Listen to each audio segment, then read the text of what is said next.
काल थोडं किरकोळ परवा भांडण नाशिन भावाचं त्यांचं समोर उभा होता कुलभूषण पाटीलचा बोला पंकज पाटील. तर त्याला तो विचारत होता का रे हो त्या दिवशी तू काय असं काय करत होता काय करत होता मजाक मध्ये ते सिरियसली होऊन गेलं. आता त्याला सिरियसली झाला तो डायरेक्ट शिवीगाळ वगैरे करता घरापर्यंत आला. त्याच्यावर नाही थोडंसं वातावरण खराब झालं. अतुल बारीक. कशावर झालं नेमकं काय कारण काही नाही ते डबरे उभे होते अशी मजाक करता करता त्यांचं मॅटर वाढून गेलं थोडं ते. मला बबलूचा फोन आला तो ने कुठे म्हटलं मी घरी आहे. मग त्याच्यानंतर तो ने स्टॉपवर आहे तू माझ्या भावाला मारणार आहे का म्हटलं नाही बाबा. म्हणजे तू माझ्या भावाला मारणार आहे म्हटलं नाही. म्हणे तू प्रचारात पण जास्त उडत होता तुला जास्त झालेली आहे तुला बघतो स्टॉपवर आहे. तरी मी टाळलं. तरीचा परत फोन आला की तू स्टॉपवरच आहे. मग मी आलो.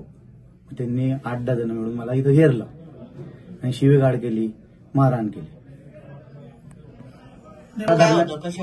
प्रचारादरम्यान पण त्यांनी मला 2-3 वेळेस पकडलं होतं की तू रिकामं काम करू नको तुझा काही संबंध नाही तुला बघून घेऊ तुला मारू.